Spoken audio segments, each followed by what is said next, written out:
The NFL's Final Four remain. 2 trips to the Super Bowl 59 are on the line Championship Sunday, so which stars will step up when the lights get brightest? Check out each contender's X-Factor player to watch this weekend. Jayden Daniels is at the doorstep of Super Bowl 59 and history. No rookie quarterback starter has ever advanced to a Super Bowl, as each of the previous 5 rookie QBs to start a conference championship game failed to advance. So how does Daniels become the first? Well, the Commanders' QB simply needs to do what he has all season. Daniels excels as a dual threat and a blitz beater. During the regular season, Daniels recorded a passer rating of 114.7 against the blitz, the highest mark by a rookie since 2016, per Next Gen Stats.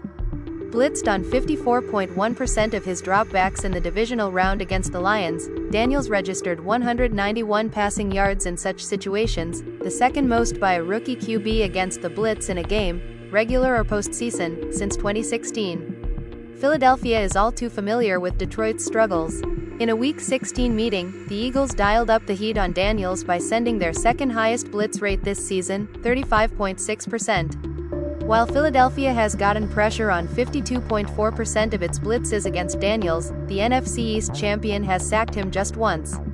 What's more is Daniels has taken advantage of less coverage defenders and tossed for 193 yards along with 3 touchdowns against the Eagles' blitz.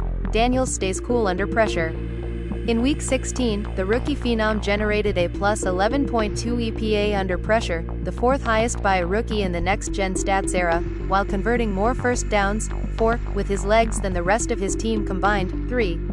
Daniels' league-high scramble rate of 13% translated to 600 rushing yards on scrambles, the second most by any QB since 2016, and a league-leading 22 first downs on 3rd and 4th down scrambles. Similarly, he's made defenses pay on the ground with a league-high 5 rushing TDs via designed runs. Washington clearly trusts Daniels against Vic Fangio's defense as it deployed empty formation, leaving Daniels alone in the backfield, on a season-high 22.2% of offensive snaps in Week 16. Daniels responded with 339 scrimmage yards, 5 touchdowns and the win. The legend of Jayden Daniels could potentially grow in the city of brotherly love. The Eagles have been tough to crack this season, allowing just 3 QBs to hit 20 fantasy points in a game. But those 3 QBs did combine for 170 rushing yards and 1 rushing TD, which means the road to success might come on the ground. And the best of those performances? That would be Jayden Daniels, a month ago, when he dropped 34.4 points on Philly with 81 rushing yards and 5 TD passes. Daniels has been playing MVP-level ball since the start of December, averaging 27.5 fantasy points and 66 rushing yards across 6 full games, with 17 passing TDs and just 4 interceptions.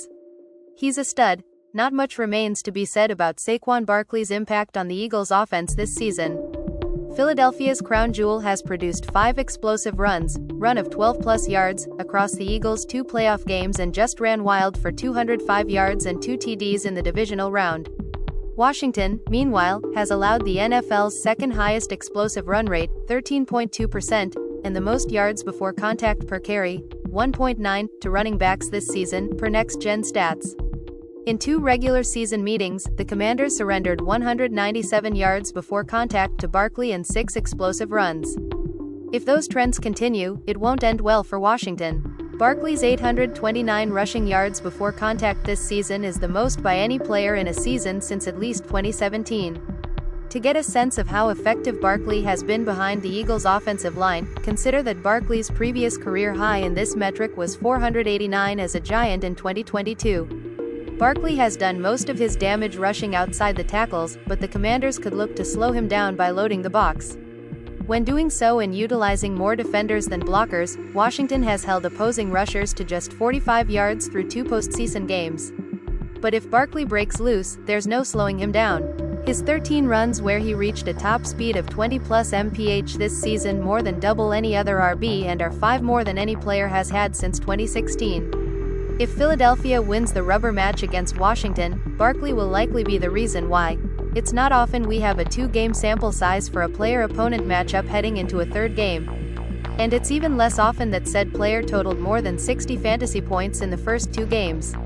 But here we are. Saquon Barkley has posted an absurd 348 total yards and 4 TDs in 2 meetings with Washington, and there's little reason to expect a change heading into the rubber match. He's the highest-priced player on the entire slate for good reason. If you can save elsewhere, Barkley is a rock-solid centerpiece.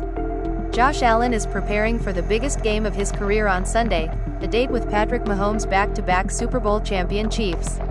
So how should Allen, who is 0-3 against the Chiefs in the playoffs, attack Kansas City on Sunday? It could boil down to Allen relying on the quick passing game and his legs. In the divisional round, Allen averaged the third quickest time to throw of his career, 2.43 seconds per next-gen stats. Usually known for making unfathomable throws after extending plays, Allen instead completed 9 of his 10 quick passes. He also scored 2 TDs via designed runs and QB sneaks, pointing toward a career-wide trend of Allen seeing an uptick in designed runs during the playoffs, 3.8 per game in the postseason compared to 2.1 in the regular season. That strategy has been effective, as Allen's 69.6% success rate on designed runs in the playoffs is the NFL's highest among QBs since 2019. Similarly, Allen has rushed on scrambles on 10.4% of his career dropbacks against the Chiefs versus 7.0% against all other opponents since 2020, including playoffs. And how did Allen put away Kansas City late in a Week 11 win? A 26-yard TD run on 4th down. Allen's running ability has given Steve Spagnuolo's defense fits. Sacked just 1.3 times per game in 8 matchups against Spagnuolo's unit, Allen has been the least sacked quarterback of any of the 24 QBs who have started 4+ games against Spagnuolo. The Chiefs have opted for split safety coverage on 52.3% of opposing dropbacks this season and have ranked in the top 5 of split safety usage in all but one season, with Spagnuolo helming the defense. Kansas City used such coverage on 38.9% of its blitzes this season, more than twice the NFL average, 16.6%. Yet, Allen should be unfazed. Allen was the only qualified QB who did not throw an interception against split safety coverage this season. Allen Mahomes playoff matchups have averaged 63.7 combined points per game, but look for Allen to slow the game down with his legs to keep the ball out of Mahomes' hands. Perhaps that will be Buffalo's recipe for success. Josh Allen scored 24 fantasy points and handed Patrick Mahomes his only loss of the 2024 season the last time these teams met, back in Week 11. The following week, Buffalo had its bye. Since that bye, Allen has averaged 28.6 fantasy points per game with an astronomical 21 total touchdowns, 12 passing, 9 rushing, and just 1 turnover in 7 full games. And in 8 career contests with Kansas City, Allen has averaged 27.2 fantasy PPG, scoring 20+ in 7 straight and totaling 94.9 points in their 3 playoff meetings. He's the top QB on the slate, and arguably the top QB in the league. No player flips a switch in the postseason quite like Travis Kelce. Kelce has 26 receptions, 289 receiving yards and 5 TDs against the Bills in the playoffs. Only Tyreek Hill has more receptions against one opponent in the postseason all-time, and only Jerry Rice is tied with Kelce for the most postseason receiving TDs by a player against one opponent, per next-gen stats. Kelce had a quiet night in Buffalo in Week 11, but has dominated the Bills outside of that loss. Across his first 7 matchups against the Bills in the Patrick Mahomes era, Kelce recorded 51 receptions for 602 yards and 8 TDs. On the flip side, Sean McDermott-led defenses have given up 35.7 points per game and 450.7 yards per game to Kansas City in the postseason. That's significantly worse than his unit's playoff performances against all other teams, 18.3 and 331.4, respectively, but Kelce's playoff excellence is not restricted to Buffalo. Since 2018, the Chiefs' leads the NFL in targets, 181, receptions, 149, receiving yards, 1,726, and touchdowns, 19, during the postseason. Kelce is coming off a vintage 117-yard performance in the divisional round and has strong momentum and history on his side this Sunday. In his illustrious, future Hall of Famer career, Travis Kelce has averaged 15.3 fantasy points per regular season game, more than any other tight end outside of Brock Bowers, who's played just one season. Pretty solid, but he becomes a different beast in the postseason, averaging 21.7 fantasy points per game. Across 23 playoff contests, Kelce has averaged 7.5 catches and 88 yards per game while snagging 20 receiving touchdowns. No matter what the Bills do on defense, Patrick Mahomes will look to Kelce when it matters most, i.e. the entirety of this AFC Championship game.